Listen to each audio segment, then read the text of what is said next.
നിർമ്മല സീതാരാമൻ എന്ന് പറയുന്ന ധനമന്ത്രിയുടെ 9ാമത്തെ ബഡ്ജറ്റ് കഴിഞ്ഞ ദിവസം അവതരിപ്പിക്കപ്പെട്ടിരിക്കുകയാണ്. നിങ്ങൾക്ക് എല്ലാവർക്കും അറിയാം.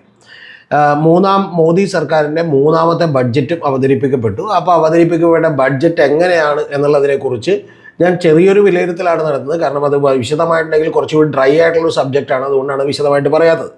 പക്ഷേ പ്രധാനപ്പെട്ട ഒരു കാര്യം എന്ന് പറയുന്നത്, ഇതുവരെ അവതരിപ്പിച്ചതിൽ വെച്ച് നിർമ്മലാ സീതാരാമൻ അവതരിപ്പിച്ചതിൽ വെച്ച് ഏറ്റവും മോശം ബഡ്ജറ്റാണ് എന്നാണ് എൻ്റെ ഒരു തോന്നൽ.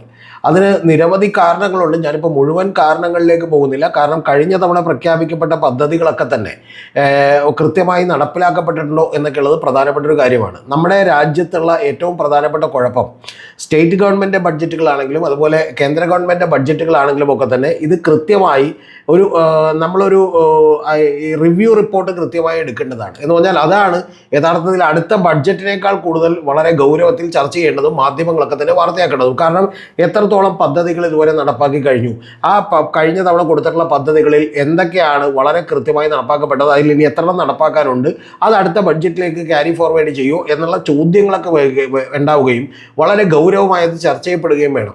മറ്റു പല രാജ്യങ്ങളിലും, ഞാനിപ്പോൾ അതിൻ്റെ വിശദാംശങ്ങളിലേക്ക് പോകുന്നില്ല, ഇത്തരത്തിൽ ബഡ്ജറ്റ് എന്ത് ചെയ്യുന്നുണ്ട്, വളരെ കൃത്യമായി അവർ റിവ്യൂ ചെയ്യാറുണ്ട്. ചില രാജ്യങ്ങളിലൊക്കെ തന്നെ ബഡ്ജറ്റ് പ്രഖ്യാപിക്കുകയും പിന്നെ അത് നടന്നില്ലെങ്കിൽ നടന്നില്ല എന്നുള്ളതൊക്കെ അത് പോവുകയും ഒക്കെ തന്നെ ചെയ്യുന്നുണ്ട്. അപ്പോൾ ഏതാണ്ട് ഇന്ത്യയിലും ഒക്കെ തന്നെ ആ ലെവലിലാണ് ബഡ്ജറ്റ് പലപ്പോഴും നടപ്പിലാകുന്നത്. ഞാൻ ബഡ്ജറ്റ് എന്ന് പറയുന്ന ഒരു കാര്യം വളരെ സൂക്ഷ്മമായി നിരീക്ഷിക്കുന്ന ഒരാളാണ്. കാരണം അതിൻ്റെ താല്പര്യം കൊണ്ട് തന്നെ മനോരമ നടത്തുന്ന ബഡ്ജറ്റ് ടോക്കിനൊക്കെ തന്നെ കഴിഞ്ഞ ഏതാണ്ട് 10-25 കൊല്ലമായി, അതായത് ജയറാം രമേശ് ഏറ്റവും ആദ്യം വന്ന് താജ് ഗേറ്റ് വേയിൽ നടത്തുന്നത് മുതൽ ഇപ്പോൾ ഏറ്റവും ഒടുവിൽ നടത്തിയതുവരെ ലേമർ ഡീലിലൊക്കെ നടത്തുന്നതുവരെ പോയിട്ടുള്ള ഒരാളാണ്. അതുപോലെ ഗോകുലം പാർക്കിലൊക്കെ നടന്നവരെ. അപ്പോൾ അതുകൊണ്ട് ഈ ബഡ്ജറ്റ് എന്ന് പറയുന്നത് യഥാർത്ഥത്തിൽ അങ്ങേയറ്റം നിരാശാജനകമാണ് എന്നുള്ളത് പറയാതെ വയ്യ. അതിൻ്റെ ഒരു വലിയ കാരണമെന്ന് പറഞ്ഞാൽ, പലരും പറയുന്നൊരു കാര്യം എന്ന് പറയുന്നത് ഈ 2047 അതായത് ഒരു 10, 15, 20 കൊല്ലം കഴിയുമ്പോഴുള്ളൊരു വലിയ പ്ലാനിങ് മുന്നിൽ കണ്ടുകൊണ്ടായിരിക്കണം ബഡ്ജറ്റ് അവതരിപ്പിക്കേണ്ടതാണ്. പക്ഷേ ബഡ്ജറ്റ് അവതരിപ്പിക്കേണ്ടത് രണ്ടും കണ്ടുകൊണ്ടായിരിക്കണം. അതായത് ഈ ഒരു കൊല്ലത്തേക്കുള്ള കൃത്യമായിട്ടുള്ള പ്ലാനിങ്, അതായത് ഈ ഒരു കൊല്ലത്തേക്കുള്ള ഒരു ഷോർട്ട് ടൈം പ്ലാനിങ് കാണുകയും അതേപോലെ തന്നെ ആ ഷോർട്ട് ടൈം പ്ലാൻ ആ ചെറിയ ചെറിയ ഗോളുകൾ കൊണ്ടിട്ട് നമ്മളൊരു വലിയ സാമ്പത്തിക ശക്തിയായി മാറുകയും ചെയ്യുന്ന ഒരു കാര്യം കൂടി നമ്മൾ ഭാവിയിലേക്ക് കൂടി കാണേണ്ടതാണ്. അതിലേറ്റവും പ്രധാനപ്പെട്ട കാര്യം, ഞാൻ തന്നെ നാരദ ന്യൂസിലും മാത്യു സാമുവലിലൊക്കെ അവിടെ വളരെ പുകഴ്ത്തി വീഡിയോ ചെയ്തിട്ടുണ്ട്. കാരണം ഇന്ത്യ 4ാമത്തെ വലിയ സാമ്പത്തിക ശക്തിയായി മാറിയിരിക്കുന്നു എന്നുള്ളത്, ബ്രിട്ടനെ മറികടന്ന്. പക്ഷേ 4ാമത്തെ സാമ്പത്തിക ശക്തിയായി മാറിയിരിക്കുന്നു എന്ന് പറയുമ്പോഴും നമ്മുടെ ആളോഹരി വരുമാനം എന്ന് പറയുന്നത് വളരെ കുറവാണ് എന്നുള്ളത് പറയാതെ വയ്യ. കാരണം ബ്രിട്ടനിൽ എന്ന് പറഞ്ഞിട്ടുണ്ടെങ്കിൽ 6 കോടി ജനങ്ങളേ ഉള്ളൂ. അപ്പോൾ അതുകൊണ്ട് തന്നെ അവർക്ക് കിട്ടുന്ന ഇൻകം ഡിവൈഡ് ചെയ്യുമ്പോൾ അവരുടെ ആളോഹരി വരുമാനം കൂടുതലാണ്. എന്ന് പറഞ്ഞാൽ അവരുടെ ജനസംഖ്യ ഒക്കെ മഹാഭൂരിപക്ഷം പേരും തന്നെ വളരെ സുഖകരമായി ജീവിക്കുന്ന ആളുകളാണ്. പക്ഷേ ഇന്ത്യയിൽ അങ്ങനെയല്ല. 10, 11 കോടി ആളുകൾ പോലും ദാരിദ്ര്യത്തിന് താഴെ, അതിദാരിദ്ര്യത്തിന് താഴെ കഴിയുന്ന ആളുകളാണ്. അതുകൂടാതെ കാർഷിക രംഗത്തിനൊന്നും വലിയ പ്രാധാന്യം കൊടുത്തിട്ടില്ല എന്ന് മാത്രമല്ല, നമുക്ക് നേരത്തെ തന്നെ അറിയാവുന്ന പോലെ ബി റാംജി എന്ന് പറയുന്ന ഗ്രാമീണ തൊഴിലുറപ്പ് നിയമം വലിയ തോതിൽ ഇന്ത്യയിൽ മാറ്റമുണ്ടാക്കിയ കോൺഗ്രസിൻ്റെ ഒരു പദ്ധതിയായിരുന്നു അത്. ആ പദ്ധതിയുടെ അഡ്വാൻറ്റേജ് ഒന്നും കോൺഗ്രസ് എടുത്തിട്ടില്ല. അവർ നടപ്പാക്കിയത് കൃത്യമായി മാർക്കറ്റ് ചെയ്യാനൊന്നും അവർക്ക് കഴിഞ്ഞിട്ടില്ല. പക്ഷെ അതെല്ലാം തന്നെ വെട്ടിച്ചുരുക്കുകയും അത് സംസ്ഥാനങ്ങൾ കൂടി ഫണ്ട് എടുക്കണം എന്നുള്ള നിലക്ക് നിരവധി കാര്യങ്ങളിൽ നിന്ന് ഗവൺമെൻറ് പിന്മാറുന്ന ഒരു കാഴ്ചയാണ് ഉണ്ടായിട്ടുള്ളത്. ഇതിൽ തന്നെ മറ്റൊരു പ്രധാനപ്പെട്ട കാര്യമെന്ന് പറയുന്നത്, കേന്ദ്ര ഗവൺമെൻറ് ഓരോ സംസ്ഥാനങ്ങളിലും ചെലവഴിക്കേണ്ട പണത്തിൻ്റെ ഒരു ആവറേജ് എന്ന് പറയുന്ന ഒരു 38% ആണ്. പക്ഷേ സംസ്ഥാനങ്ങളിൽ ടാക്സുകൾ പിരിച്ചെടുക്കുന്നതിൻ്റെ ഏതാണ്ട് 63% കൊണ്ടുപോകുന്നത് കേന്ദ്ര ഗവൺമെൻറ്റാണ് എന്ന് പറയുന്ന ഇത്തരത്തിലുള്ള വലിയ പ്രശ്നങ്ങൾ ഈ ബഡ്ജറ്റുമായി നിലവിലുണ്ട്. ഇതിൽ നമ്മളിനി കേരളത്തിലേക്ക് വന്നാൽ, കേരളത്തിലാണ് ഏറ്റവും വലിയ പ്രധാനപ്പെട്ട വിഷയമുള്ളത്. അത് കേരളത്തിന് എല്ലാ കാലത്തും തന്നെ അവഗണനയാണ്. എന്ന് പറഞ്ഞാൽ ഇപ്പോൾ ബീഹാർ പോലെ, ഉത്തർപ്രദേശ് പോലെയുള്ള നിരവധി സംസ്ഥാനങ്ങളിൽ അവരുടെ ചെലവിനത്തിൻ്റെ ഏതാണ്ട് 70%, 65% ഒക്കെ എങ്കിലും വഹിക്കുന്നത് കൃത്യമായി പറഞ്ഞിട്ടുണ്ടെങ്കിൽ കേന്ദ്ര ഗവൺമെൻറ്റാണ്. പക്ഷേ കേരളത്തിലേക്ക് വരുമ്പോൾ കേരളത്തിൻ്റെ ചെലവിൻ്റെ ഏതാണ്ട് 23% മാത്രമേ ഇത്തരത്തിലുള്ള കേന്ദ്ര ഗവൺമെൻറ് തരുന്നുള്ളൂ എന്നുള്ളതൊക്കെ വാസ്തവമായിട്ടുള്ള ഒരു കാര്യമാണ്. പക്ഷെ അതിനോടൊന്നും എനിക്ക് വലിയ എതിർപ്പില്ല. കാരണം എന്ന് വെച്ചാൽ കേരളത്തിന് ഇപ്പോൾ ബാക്കിയുള്ള എല്ലാ സ്റ്റേറ്റുകൾക്കും കൊടുക്കുന്നത് പോലെ തന്നെ കൊടുക്കണം എന്നെനിക്കൊരു വാദമില്ല. ആ വാദമില്ലാത്തത് എന്തുകൊണ്ടാണെന്ന് പറഞ്ഞാൽ, ഉദാഹരണത്തിന് ഇപ്പോൾ കേരളത്തിലെ ഒരു വരുമാനം തന്നെ എടുത്തു നോക്കുക. കേരളത്തിലെ വരുമാനം ഏറ്റവും കൂടുതൽ ഉണ്ടാകുന്നത് ഒരുപക്ഷെ എറണാകുളത്തു നിന്നും അതുപോലെ തിരുവനന്തപുരത്തു നിന്നും കോഴിക്കോട് നിന്നൊക്കെ ആയിരിക്കും. പക്ഷേ ആ വരുമാനം ഏറ്റവും കൂടുതൽ ഉണ്ടാകുന്നത് കൊണ്ട് യഥാർത്ഥത്തിൽ അത്രയും വരുമാനം തന്നെ കോഴിക്കോടും അതുപോലെ തിരുവനന്തപുരം, എറണാകുളം ഒക്കെ ഡെവലപ്പ് ചെയ്യാൻ ഇട്ടാൽ മതി എന്ന് നമ്മൾ വിചാരിക്കാൻ പാടില്ല. പകരം അങ്ങനെ ഡെവലപ്ഡ് അല്ലാത്ത വയനാട് പോലെയുള്ള, ആലപ്പുഴ പോലെയുള്ള നിരവധി ജില്ലകളിലേക്ക് കൂടി അത് കുറച്ചും കൂടി കൂടുതലായി അവർക്ക് കൊടുക്കേണ്ടതുണ്ട് എന്ന് വിചാരിക്കുന്നതാണ്. കാരണം ഓക്കെ, നമ്മളിപ്പോൾ എറണാകുളത്ത് നിന്ന് ചിന്തിക്കുമ്പോൾ അല്ലെങ്കിൽ തിരുവനന്തപുരത്ത് നിന്ന് ചിന്തിക്കുമ്പോൾ നമുക്ക് കൂടുതൽ കിട്ടണമെന്നൊക്കെ തോന്നും. പക്ഷെ അതിന് അടിസ്ഥാനമില്ല. കാരണം വളരെ കൃത്യമായ റാഷണൽ ആയിട്ടുള്ള ഒരു ഡിസ്ട്രിബ്യൂഷൻ വേണമെങ്കിൽ അത് ഫിനാൻസ് കമ്മീഷനൊക്കെ തന്നെ അത്തരത്തിൽ ചില കണക്കുകൾ വെച്ചിട്ടുണ്ട്. ആ കണക്കുകൾ പ്രകാരമാണ് അത്തരത്തിലുള്ള ഡിസ്ട്രിബ്യൂഷൻ നടത്തുന്നത്. അതുകൊണ്ട് വളരെ ബാക്ക്വേർഡായി നിൽക്കുന്ന ബീഹാറിന് കൊടുക്കുന്നത് കൊണ്ട് നമുക്ക് പ്രത്യേകിച്ച് വിരോധമൊന്നും തോന്നേണ്ട കാര്യമില്ല. പക്ഷേ കഴിഞ്ഞ നിരവധി വർഷങ്ങളായി, അതായത് മോദി ഗവൺമെൻറ് വന്നതിന് ശേഷം നമുക്ക് ഒരു തരത്തിലുള്ള പ്രൊജക്റ്റും തരാതിരിക്കുക എന്ന് പറയുന്നത് അങ്ങേയറ്റം കടുത്ത അവഗണനയാണെന്നുള്ളത് നമ്മൾ എന്ത് ചെയ്യണം, മനസ്സിലാക്കണം. ഇപ്പോൾ ഉദാഹരണത്തിന് എയിംസ് എന്ന് പറയുന്ന ഒരു കാര്യം നമ്മൾ നിരവധി തവണയായിട്ട് ആവശ്യപ്പെട്ടിട്ടുണ്ട്. പക്ഷേ എയിംസ് നമുക്ക് തന്നിട്ടില്ല. ഇപ്പോൾ എയിംസ് തരുമ്പോൾ നിങ്ങളൊരു കാര്യം കൂടി മനസ്സിലാക്കുന്നുണ്ട്. ഇപ്പോൾ ചില സംസ്ഥാനങ്ങൾക്ക് 1-2 ഇതൊക്കെ കൊടുത്തിട്ടുണ്ട്. അപ്പോൾ അതുപോലെ ചില സംസ്ഥാനങ്ങൾക്ക് കൊടുക്കുന്നുണ്ട് എന്നുള്ളത് വാസ്തവമാണ്. അവിടെയൊക്കെ എയിംസ് ഇതിനേക്കാൾ വളരെ ഇമ്പോർട്ടൻ്റ് ആണ്. കാരണം നമുക്കിവിടെ ചികിത്സയൊന്നും ആർക്കും കിട്ടാതിരിക്കുന്നില്ല. കാരണം നമ്മുടെ സംസ്ഥാന ഗവൺമെൻറ് ഹോസ്പിറ്റൽ സംവിധാനങ്ങളൊക്കെ തന്നെ നല്ലതാണ്. പക്ഷേ എങ്കിൽ പോലും ഒരു ചെറിയ പരിഗണനയെങ്കിലും കൊടുത്തുകൊണ്ട്, ഏതെങ്കിലും തരത്തിലുള്ള പദ്ധതികൾ കൊടുത്തുകൊണ്ട് ഒരു സ്റ്റേറ്റ് ഗവൺമെൻറ്റിനോട് ഞങ്ങൾ നിങ്ങളെയും കൂടി പരിഗണിക്കുന്നു എന്ന് പറയുന്ന ഒരു ഗസ്റ്ററെങ്കിലും കൊടുക്കണ്ടേ? അത് കൊടുക്കാതെ ഇപ്പോൾ എയിംസ് വരും കേട്ടോ എന്ന് പറയുന്നത്, എയിംസ് വരും മറ്റേ മോനെ എന്നൊക്കെ പറയുന്നത് സുരേഷ് ഗോപി എന്ന് പറഞ്ഞൊരു മന്ത്രിയെ തന്നു. ആ മന്ത്രിയെ തിരിച്ചെടുത്തിട്ട് നമുക്കൊരു എയിംസ് തന്നാൽ മതി. കാരണം എയിംസ് ഇതുവരെ വന്നിട്ടില്ല. ഇനിയിപ്പോൾ തെരഞ്ഞെടുപ്പ് എടുക്കാറാകുമ്പോൾ പ്രഖ്യാപിക്കുമെന്ന് അറിയില്ല. അതിന് പറയുന്നത് വളരെ വെറും മണ്ടൻ ന്യായീകരണങ്ങളാണ് ബി ജെ പിക്കാരൊക്കെ പറഞ്ഞുകൊണ്ടിരിക്കുന്നത്. കാരണം അതിന് സ്ഥലമെടുത്ത് കിട്ടിയിട്ടില്ലെന്നാണ്. നിങ്ങൾ ആദ്യം പദ്ധതി തരാമെന്ന് പ്രഖ്യാപിക്കും, എന്നിട്ട് ഗവൺമെൻറ്റിനോട് ലെറ്റർ എഴുതും, സ്റ്റേറ്റ് ഗവൺമെൻറ് സ്ഥലം എടുത്ത് തരാൻ പറയും.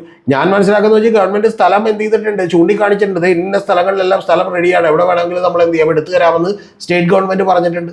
അതുപോലും കേൾക്കാതെ ഒരു സ്ഥലം എടുത്തിട്ടില്ല. ഈ ഇന്ത്യയിൽ മുഴുവൻ പ്രഖ്യാപിച്ചിട്ടുള്ള എല്ലാ സ്റ്റേറ്റുകളിലും സ്ഥലമെടുത്ത് കൃത്യമായിട്ട് കൊടുത്തതിന് ശേഷമാണോ കേന്ദ്ര ഗവൺമെൻറ് പ്രഖ്യാപിച്ചത്? അല്ല, ഒരിക്കലും അല്ല. കേന്ദ്ര ഗവൺമെൻറ് ആദ്യമേ ഒരു പദ്ധതി തരാമെന്ന് പ്രഖ്യാപിക്കുകയും നിങ്ങൾ അതിന് അനുയോജ്യമായിട്ടുള്ള സ്ഥലം കണ്ടെത്തി തരണമെന്ന് ആവശ്യപ്പെടുകയും ചെയ്യണം. അല്ലെങ്കിൽ എന്ത് ചെയ്യട്ടെ, കേന്ദ്ര ഗവൺമെൻറ് ഒരു ലെറ്റർ കാണിക്കട്ടെ, കേരള ഗവൺമെൻറ് എഴുതിയത്, എന്നിട്ട് അതിൻ്റെ റെസ്പോണ്ട് ചെയ്തിട്ടില്ല, അല്ലെങ്കിൽ ഞങ്ങൾക്ക് കൂടെ സ്ഥലമില്ല എന്ന് പറഞ്ഞത് കാണിക്കും. യഥാർത്ഥത്തിൽ ഇത് സുരേഷ് ഗോപി തന്നെ തൃശ്ശൂർ വേണോ ആലപ്പുഴയിൽ വേണോ, കാരണം തൃശ്ശൂരിൽ നിന്ന് ജയിക്കില്ല എന്നറിയാവുന്നതുകൊണ്ട് അടുത്ത തവണ ആലപ്പുഴ പുള്ളി പിടിക്കാൻ തീരുമാനിച്ചു. അതുകൊണ്ട് ആലപ്പുഴക്ക് കൊടുക്കാം എന്നൊക്കെയാണ് പുള്ളി പറഞ്ഞുകൊണ്ടിരിക്കുന്നത്. അപ്പോൾ ഇത്തരത്തിലുള്ള വെറും മണ്ടൻ വാദങ്ങളാണ് പറഞ്ഞുകൊണ്ടിരിക്കുന്നത്. അതുകൊണ്ട് കടുത്ത അവഗണനയാണ് നേരിടുന്നത് എന്നുള്ള കാര്യത്തിലൊന്നും ഒരു സംശയമില്ല. പിന്നെ നമുക്കറിയാം അതിവേഗ റെയിലാണ്. അപ്പോൾ നമ്മളെല്ലാം പ്രതീക്ഷിച്ചിരുന്നത് ഒരു സംസ്ഥാന ഗവൺമെൻറ്റിനെ നോക്കൂത്തിയാക്കിക്കൊണ്ട് ഈ ശ്രീധരൻ എന്ന് പറയുന്ന ഒരാൾ, അദ്ദേഹം തന്നെ അദ്ദേഹത്തിൻ്റെതായിട്ടുള്ള ഒരു പ്രൊജക്റ്റ് എന്ത് ചെയ്തിരുന്നു, പുറത്തേക്ക് വച്ചിരുന്നു. അതാണ് നടപ്പിലാക്കാൻ പോകുന്നത്. അതിനുവേണ്ടി അദ്ദേഹം പൊന്നാനിയിൽ ഓഫീസ് എടുക്കാൻ പോകാൻ തോന്നി. ഈ ഓഫീസ് എടുക്കുന്ന അദ്ദേഹത്തിൻ്റെ ഒരു വീക്ക്നെസ് ആയിട്ടാണ് എനിക്ക് തോന്നിയിട്ടുള്ളത്. കാരണം അദ്ദേഹം പാലക്കാട് മത്സരിക്കാൻ തുടങ്ങിയപ്പോൾ തന്നെ അദ്ദേഹം എന്ത് ചെയ്തിരുന്നു, MLA ഓഫീസ് അവിടെ തുറന്നിരുന്നു. പിന്നെ അത് നാട്ടുകാരൊക്കെ കൂടി പൊട്ടിച്ചുകൊണ്ട് പുള്ളി എന്ത് ചെയ്തു, വീട്ടിൽ പോയിരുന്നു. അപ്പോൾ അതിനുശേഷം ഒരു സംസ്ഥാന ഗവൺമെൻറ്റല്ലേ, ഈ കേരളത്തിലെ ജനങ്ങൾ തിരഞ്ഞെടുത്തതല്ലേ, താങ്കൾ മിടുക്കനായിരിക്കാം, താങ്കൾ കറപ്റ്റില്ലാത്തൊരു മനുഷ്യനായിരിക്കാം, അതെല്ലാം തന്നെ ആ ബഹുമാനം നിലനിർത്തിക്കൊണ്ട് തന്നെ പറയട്ടെ. ഒരു കേന്ദ്ര ഗവൺമെൻറ് നേരിട്ട് ഇങ്ങോട്ട് എന്ത് ചെയ്യുന്നു, ഈ ശ്രീധരനുമായിട്ട് കമ്മ്യൂണിക്കേറ്റ് ചെയ്തൊരു പ്രൊജക്റ്റ് കൊടുക്കുന്നു എന്ന് പറഞ്ഞാൽ ഒരു ഫെഡറൽ സംവിധാനത്തെയും ഒരു ജനാധിപത്യ മര്യാദകളെയും ഒക്കെ ലംഘിക്കുന്നതിന് തുല്യമല്ലേ? അങ്ങനെ ചെയ്യാൻ പാടില്ല. അപ്പോൾ അതെന്ത് ചെയ്തു, അത് വരുമെന്ന് വിചാരിച്ചു. അതും എന്ത് ചെയ്തിട്ടില്ല, വന്നിട്ടില്ല. പക്ഷേ പുള്ളി പൊന്നാനിയിൽ പോയി ഓഫീസ് തുറക്കുമെന്ന് പറഞ്ഞു. ഇനി ഓഫീസിൻ്റെ വാടക സ്വന്തം കയ്യിൽ നിന്ന് കൊടുത്തിട്ട് അത് അടച്ചു കൂട്ടേണ്ടി വരുമായിരിക്കും എന്നാണ് നമ്മൾ വിചാരിക്കുന്നത്. ഇനി അല്ലെങ്കിൽ ഇപ്പോൾ ഇന്ന് ഞാൻ ഈ വീഡിയോ എടുക്കുന്നതിന് ശേഷം ഏതാണ്ട് 1 മണിക്കൂർ കഴിയുമ്പോൾ റെയിൽവേ മന്ത്രി മാധ്യമങ്ങളെ കാണുന്നുണ്ട്. ചിലപ്പോൾ പല പ്രഖ്യാപനങ്ങളൊക്കെ ഉണ്ടായാലും നമ്മൾ എന്ത് ചെയ്യേണ്ട, അത്ഭുതപ്പെടേണ്ടതില്ല. പക്ഷേ എന്താണെങ്കിലും ശരി, ഒരു കൃത്യമായ രീതിയിലല്ല കേന്ദ്ര സർക്കാർ നടപ്പിലാക്കുന്നത് എന്നുള്ളത് വാസ്തവമായിട്ടുള്ളൊരു കാര്യമാണ്. പിന്നെ ഗവൺമെൻറ് തന്നിട്ടുള്ളൊരു പദ്ധതി എന്ന് പറയുന്നത് ഒരു ധാതു ലവണ ഇടനാഴി തന്നിട്ടുണ്ട്, ഈ ധാതു ഖനനത്തിന്. അത് പിന്നെ തരാതിരിക്കാൻ പറ്റില്ല. കാരണം കേരളത്തിൽ അത്തരത്തിലുള്ള റിസോഴ്സ് ഉണ്ട്. അപ്പോൾ അതുകൊണ്ട് എന്ത് ചെയ്യും, തരും എന്നുള്ളതാണ് നമ്മൾ വിചാരിക്കുന്നത്.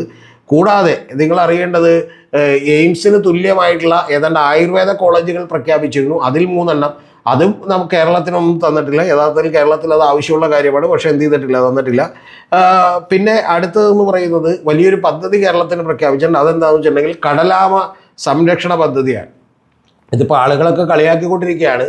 കാരണം നിങ്ങൾക്ക് ഏത് പദ്ധതി വേണം എന്ന് ചോദിച്ചപ്പോൾ എന്താണ്, സുരേഷ് ഗോപി ആമ എന്ന് തന്നെ പറഞ്ഞു, അതായത് തമിഴിൽ ശരി എന്നുള്ള നിലക്ക്. പക്ഷെ അപ്പോഴാണ് കടലാമ പദ്ധതി തന്നത് എന്നാണ് പറയുന്നത്. കടലാമ പദ്ധതിയൊക്കെ ആവശ്യമുള്ള കാര്യം തന്നെയാണ്.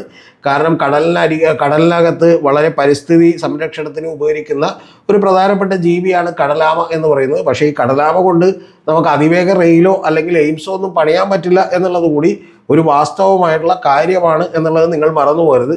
പിന്നെ കേന്ദ്ര ഗവൺമെൻറ് ഇത്തരത്തിലുള്ള ചില പദ്ധതികളുണ്ട്, അതൊക്കെ നല്ലത് തന്നെയാണ്. ഇപ്പോൾ നിങ്ങളൊക്കെ പത്രങ്ങളിൽ പണ്ട് കണ്ടിട്ടുണ്ടാവും, അതായത് നരേന്ദ്രമോദി വന്ന് കൂട് തുറന്ന് ചീറ്റപ്പുലികളെ പുറത്തേക്ക് വിടുന്ന ഒരു രംഗം നിങ്ങളെല്ലാം ഓർക്കുന്നുണ്ടാവും. അപ്പോൾ അത് 1947 മണിപ്പൂരിലൊക്കെ 135-ലധികം വരുന്ന ചീറ്റപ്പുലികളൊക്കെ ഉണ്ടായിരുന്നു. അത് 100-ലധികം വരുന്ന ചീറ്റപ്പുലികൾ ഉണ്ടായിരുന്നു. അവരേതാണ്ട് 130 കിലോമീറ്ററൊക്കെ സ്പീഡിൽ ഓടാൻ കഴിയുന്ന ചീറ്റപ്പുലികളാണ്. അപ്പോൾ അത്തരത്തിൽ ചീറ്റപ്പുലികൾ ഉണ്ടാവേണ്ടത് നമ്മുടെ പരിസ്ഥിതിക്ക് ആവശ്യമാണെങ്കിലാണ് പുല്ലുകൾ വളരുള്ളൂ. അങ്ങനെ നിരവധി കാര്യങ്ങളുണ്ട്. ഞാനിപ്പോൾ അതിൻ്റെ ഡീറ്റെയിൽസിലേക്കൊന്നും പോകുന്നില്ല. അങ്ങനെ 2022 8 കൊണ്ടുവന്ന് വിട്ടു, പിന്നെ വീണ്ടും 12 കൊണ്ടുവന്ന് വിട്ടു. അങ്ങനെ 2025 ആയപ്പോൾ ഏതാണ്ട് 32 എത്തി. അപ്പോൾ അത് ഒരു 90-100 കോടി രൂപയുടെ പദ്ധതിയായിരുന്നു.